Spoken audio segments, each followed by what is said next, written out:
온라인 쇼핑몰 쿠팡에서 벌어진 3,370만 명의 개인정보 유출 사건. 하루하루 지날수록 자세한 정황들이 드러나고 있는데요. 이 유출이 이루어진 건 지난 6월이었습니다. 하지만 쿠팡은 11월이 되도록 몰랐어요. 그러다가 11월 중순께 알게 되는데 알게 된 경로가 희한합니다. 쿠팡의 고객인 20대 남성 박모 씨가 어느 날 이메일 한 통을 받는 거예요. 그 이메일에는 영어로 이런 내용이 적혀 있었습니다. 쿠팡의 개인정보가 잠재적 유출 위험에 놓여 있다. 그리고는 그 밑으로는 박 씨의 이름, 주소, 주문한 물건명, 거기다가 공용 현관 정보까지 그대로 다 담겨 있었다는 거예요. 그래서 박 씨는 쿠팡에 바로 신고를 한 거죠. 근데 알고 보니까 이 무렵에 이 박 씨뿐만 아니라 여러 명 회원들한테 이런 종류의 메일이 왔다고 합니다. 이렇게 해서 이 엄청난 유출 사건은 세상에 드러난 겁니다. 여기서 궁금증이 생깁니다. 이 범인 몰래 정보를 빼가놓고는 그걸 굳이 세상에 왜 알린 걸까요? 뭐 너희들 6개월 지나도록 왜 모르니? 내가 가져갔어. 뭐 이런 식으로 왜 알린 걸까요? 그리고 그보다 더 궁금한 건 지금 범인이 퇴사한 쿠팡 전 직원으로 추정이 되고 있는데 대체 퇴사 후에 이런 범행을 어떻게 저지를 수 있었던 걸까요? 자, 전문가 이야기 들어보겠습니다. 김승주 고려대 정보보호대학원 교수, 어서 오세요, 교수님. 네, 안녕하십니까? 퇴사한 중국인 개발자의 소행으로 점점 좀 좁혀져 가고 있는 것 같은데 네.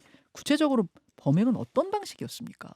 일단 뭐 인증 토큰, 뭐 서명 키 이런 얘기가 네. 나오니까 되게 헷갈리실 어려워요. 거예요. 뭔지 네. 모르겠어요. 우리가 이제 호텔에 들어갈 때 예, 내 주민등록증을 보여주면 예, 방키를 주지 않습니까? 주죠. 근데 이 방키는 제한된 시간 동안만 어. 효력이 있잖아요. 제가 2박 3일 그 호텔에 묵기로 했으면 2박 3일 동안만 효력이 그렇죠. 있어요. 예. 제가 보통 시스템에 예. 아이디하고 비밀번호를 쳐서 로그인을 하면 이런 방키와 같은 인증 토큰이라는 걸 줍니다. 아. 그걸 가지고 실제로 접속을 하는 거거든요. 아하. 그런데 지금 중국인 개발자로 지금 추정되는 예. 이분이 범인. 이 방키를 발급하는 일종의 비밀번호를 가져 나간 겁니다. 아, 그러니까 호텔에 가면은 그 로비에서 그 호텔리어가 네. 2박 3일 김현정 씨 2박 3일 묵으시죠? 하고서 그 카드키에다가 넣어줘요. 네네. 그럼 저는 그 2박 3일 동안 그거 갖고 다니고 다시 반납하고 가면 또 다른 고객한테 새로 부여하거든요. 네네. 그 직업을 하는 호텔리어가 이 사람이었던 거예요? 그 비유하자면? 직업을 했을 수도 있고요. 아니면 이 개발자가 예, 본인이 퇴사하기 전에 예. 시스템에서 그런 발급할 수 있는 비밀번호들을 취합해서 갖고 나갔을 수도 있고요. 아, 어쨌든 그러니까 그 정보가 있는 방이 있다면 그 방문 앞 언저리에 있는 그 일을 하는 그런 그렇죠. 문지기였다. 그렇죠. 근데 그 문지기가 열쇠 가지고 간 거예요. 그렇죠. 그런데 쉽게 이제 뭐 말하자면. 중국인 이렇게 얘기가 나오는 이유는 음. 아까 이제 이메일을 보냈는데 영어로 보냈다고 얘기하지 않으셨습니까? 예, 그랬으니까 이제 외국인인 것 같고 예. 그리고 내부에서 나오는 소리가 음. 이 중국인 개발자가 퇴사를 당하게 되니까 해고를 당하게 되니까 앙심을 품고 그랬다라는 얘기들이 내부에서 나오고 있는 것 같습니다. 아, 제가 앞서 던진 질문. 아니 몰래 훔쳐가고 6개월 동안 안 들켰으면은 그냥 그거 가지고선 범행을 저지르는 게 그 사람으로선 최선이었을 텐데 왜 굳이 당신 정보 유출됐어요. 그거 왜 모르세요? 이런 얘기를 굳이 왜 흘렸을까? 요 그렇죠. 부분이 잘 이해가 안 돼서 제가 지금 질문 드린 거였는데 그 퇴직자가 회사에 앙심을 품었을 가능성을 높게 보고 있어요. 그렇죠. 왜냐하면 돈을 노렸으면 예. 내가 발견되기 전에 즉각적으로 예. 회사에 얘기를 합니다.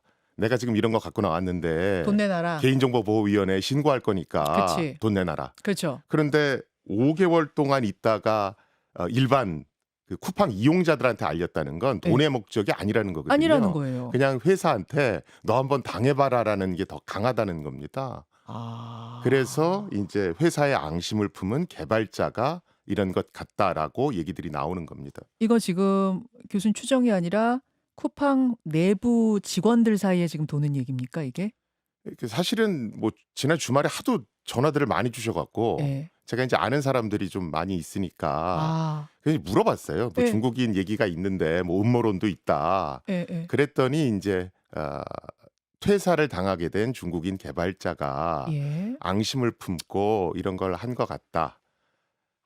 그리고 이 양반은 인제 수개월에 걸쳐서 예. 그 호텔 방키를 발급할 수 있는 그런 비밀번호를 모았고 그걸 어. 통해서 각 이용자들의 인증 토큰을 발급한 다음에 음. 그걸 이용해서 개인정보를 취합했다, 모았다. 이런 게 아. 인제 골자였습니다. 그렇군요. 사실 지금 이제 음모론 얘기하셨는데 이제 어떤 음모론이 도냐면 테무나 알리 같은 그런 외국 경쟁사들이 쿠팡을 제끼려고 쉬운 말로 "쿠팡 제끼려고 지금 이렇게 한 거 아니야? 그러니까 돈 요구를 한 게 아니라 오히려 정보 유출됐다는 사실을 세상에 알리는 방식으로 이렇게 접근한 거 아니야?"라는 음모론이 돌고 있는데 오히려 쿠팡 내부 직원들은 그것보다 그 퇴직자의 앙심, 안갚음, 복수 쪽에 더 방점을 찍고 있다. 일단은 제가 듣기엔 그렇게 들었고요. 그리고 음. 쿠팡 뭐 중국인 이런 얘기를 많이 하시는데 쿠팡이라는 회사 자체가 예. 안에 중국인 개발자나 인도 개발자가 많습니다. 그건 왜 그런 건가요? 아무래도 이제 국제적인 기업이니까 글로벌 기업이다 보니까 그런 거고요. 그래서 어. 실제로 그 회사에 취직한 한국인들은 처음 가면 네. 왜 이렇게 중국인들이 많지? 이렇게 놀라기도 합니다. 그래서 예. 외국인 개발자가 많은 것이 전혀 뭐 이상할 거는 아. 없고요. 하기는 글로벌 IT 기업 가면은 뭐 미국도 그렇고 중국인 IT 엔지니어들, 인도인 엔지니어들이 많아요. 그렇죠. 예. 인제 그쪽이 이러다 좀 그 발달한 보니까 나라다 보니까. 사실은 이제 고위층 예. 그러니까 위에 인제 어떤 여러 가지 것들을 조정하고 관리하는 고위층은 외국인들이 대부분입니다. 아. 그러다 보니까 인제 국내 개발자들하고 의사소통이 쪼끔 안 된다거나 하는 그런 문제들은 쪼끔 있습니다. 그러다 보니까 인제 그렇군요. 관리에 좀 느슨한 부분이 생겼을 수도 있고요. 자, 일단 제가 처음으로 던졌던 그 질문에 대해서는 뭐 아직 뭐 확 완전히 지금 수사 네. 결과가 나온 건 아니지만 교수님이 널리 취재하신 걸로는 앙심을 품은 사람의 어떤 범행으로 지금 좀 가능성을 높게 보고 있다. 그건 그렇고 어쨌든 이 사람이 범행을 저질렀으면은 이걸 쿠팡이 바로 알아냈어야 되는데 왜 몰랐는가? 특히 정부가 실시하는 정보보호 개인정보보호 관리체계 인증 이름이 좀 어렵더라고요. ISMS-P 인증이라는 것도 통과를 했다는데 이거 어떻게 통과한 겁니까? 사실 인제 그게 문제가 되고 있죠. 예전에 롯데카드 해킹 사고가 났을 때도 네. 롯데카드도 이 ISMS-P 인증이라는 음. 걸 받았거든요. 어. 이 ISMS-P 인증은 예. 과학기술정보통신부와 개인정보보호위원회가 예. 발급하는 인증서입니다. 예. 어떤 인증서냐면 "너 정보보호 잘했다. 개인정보보호 관리를 잘했다." 음. 요런 것들을 확인해서 그게 음. 진짜로 그러면 인증서를 발급해 주는 거거든요. "아 너네 보안 시스템 괜찮다." 이런 그렇죠. 인증서. 그렇죠. 그런데 문제는 뭐냐면 예. 이 ISMS-P 인증 항목 중에 네. 그 뭐 백 몇십 개가 있습니다만 그 인증 항목 중에 조직 내 인력이 퇴직하는 경우 음. 어 접근 권한을 회수해야 한다. 이 예. 조항이 있습니다. 예. 그러니까 어떤 직원이 퇴직하려고 그러면 예. 그 사람이 알고 있던 비밀키라든가 뭐 그렇죠. 비밀번호 이런 것들은 전부 다 리셋 시켜야 된다는 얘기거든요. 당연하죠. 그런데 그게 제대로 안 돼서 이번 사고가 난 걸로 보여지고요. 그런 의미에서 봤을 때 그럼 ISMS-P 인증이 제대로 이루어진 거야? 이런 논란이 나오고 있는 겁니다. 아. 그러니까 방키를 가지고 갔는데 발급하던 사람이 그냥 가지고 갔는데 그 사이에 리셋 비밀번호 변경이 안 돼 버리니까 나가서도 계속 접근이 가능했다. 그렇죠. 그런데 이 인증 과정에서 그게 근데 왜 이걸 걸러내지 못할 거면 뭐하러 이런 인증 절차 밟아요? 보통 이렇게 저희 이제 고려대학교도 네. ISMS 인증을 받았지만 예예. 실제로 해 보면 예. 서류 중심으로 확인하는 경우가 많습니다. "아 이거 했는지 체크하시오." 그렇죠. 자가 왜냐하면 체크. 정해진 시간 안에 심사를 해야 되기 때문에 그러다 보니까 인제 항상 ISMS-P 인증에 대해서 관리가 제대로 되고 있는 거냐 예. 이런 어떤 얘기가 나오고 있는 거고요. 그래서 정부가 요새 뭐 통신사도 해킹되고 뭐 카드사도 해킹되고 하니까 이 ISMS-P 인증의 어떤 심사 절차를 보다 더 강화하겠다 이렇게 예. 얘기를 하고 있는 겁니다. 자, 지금 이제 뭐가 탈취됐나 보니까 이름 나갔고요. 주소 나갔고요. 내가 무슨 물건 샀는지 요거 나갔고 이메일 나갔고 공동 현관 번호 있는 분들 거기서 쓰신 분들은 그것도 다 나갔단 말입니다. 다만 카드 비밀번호 같은 거. 그러니까 쿠팡에다 여러분 결제번호 넣잖아요. 신용카드 등록해 놓잖아요. 그거는 안 나갔다는 게 쿠팡 설명인데 믿어도 됩니까? 일단은 지금 말씀하신 그 정보만으로도 사실은 굉장히 위협적인 건 사실입니다. 음. 보통 결제 주문 정보 같은 경우에 최근 5개까지가 저장되거든요. 예. 근데 이제 그런 것들을 보면 이 사람들이 어떤 음식 좋아하는구나 예. 뭐 이런 여러 가지를 알 수 있기 다 때문에 전화 사기나 이제 피싱 메일 같은 걸로 악용될 수가 있죠. 맞아요. 두 번째로 중요한 건 이제 결제 정보인데 좀 네. 전에 말씀하셨듯이 쿠팡은 결제 정보는 안전하다. 음. 비밀번호도 암호화돼 있다 이렇게 얘기를 했습니다. 네. 그런데 과거 통신사 해킹 사례를 보면 네. 조사를 하다 보면 피해 범위가 더 확대되는 경우가 많거든요. 그리고 실제로 민간합동조사단이 전수조사를 하다 보면 네. 이번 건은 아니더라도 음. 과거에 해킹됐던 사례가 발견되기도 합니다. 아. 이번 건은 고객이 신고를 하고 그러면서 알려졌지만 혹시라도 뭐 꼭 그렇다는 건 아니지만 혹시라도 조사를 하다 보니까 몇 년 전에 이렇게 해킹당해서 이렇게 유출됐는데 이거 몰랐어요? 그냥 넘어간 경우가 있을 수 있다? 그렇죠. 아. 그게 뭐 몰랐을 수도 있고 은폐했을 수도 은폐했을 있고 수도 있고. 그리고 분명히 통신사 사례를 보면 네. 민간합동조사단이 조사를 한 결과 이번 사건과는 관련이 없으나 과거에 이러이러한 것도 있었습니다. 보통 이렇게 발표를 하거든요. 그런 사례들이 실제로 있었어요. 있었죠. 네. 그래서 아. 사실은 민간합동조사단이 본격적으로 조사를 하면 예. 다른 어떤 침해 사례도 발견될 가능성은 있습니다. 그래서 현재 상태로서 예, 예. 결제 정보는 안전하다라고 단언하는 것은 조금 위험합니다. 어휴. 자, 그러면 이제 당장 개개인이 할 수 있는 조치는 뭔가? 뭐 이제 정부가 조사를 하고 기업이 나서서도 보안 철저히 하고 뭐 이런 거는 그대로 하면 되는 거고 우리가 당장 할 수 있는 건 뭘 어떻게 해야 돼요? 3,370만 명은? 일단은 뭐 저도 문자를 받았지만 저도 뭐 안심하셔도 받았습니다. 됩니다. 이걸 믿으시면 안 되고 네. 쿠팡에 카드 정보를 연동해 놓으신 분들이 계세요.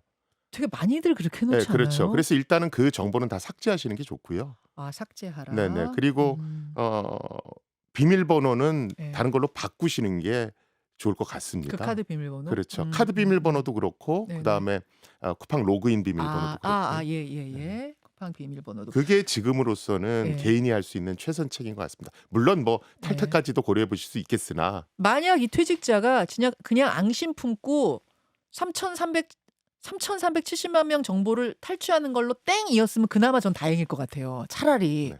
근데 그게 아니라 이걸 이제 팔아 넘겼어요. 그러면 그들이 할 수 있는 그 조직이 할 수 있는 범행은 어떤 것들이 있습니까? 이 정보를 가지고 할 수 있는 거.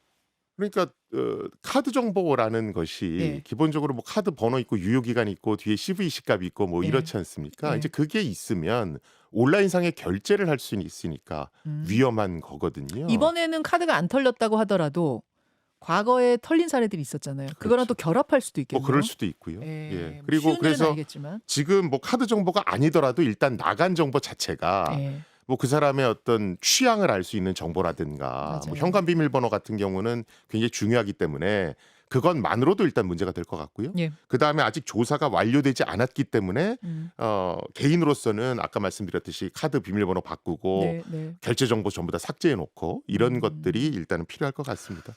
솔직히 이게 뭐 어떤 식으로 어디까지 퍼져갈지 잘 모르겠어요. 그래서 뭘 대처를 어떻게 그럼 지금 있는 신용카드들 거기에 등록해 놨던 건 다 그냥 꺾어야 되는 건가? 이걸 어떻게 사실 탈퇴를 해야 되는 건가? 그런 뭐 문제가 있죠. 그래서 어디까지 해야 또 될지 모르겠어요. 언론에서 또 논란이 되고 있는 것은 예.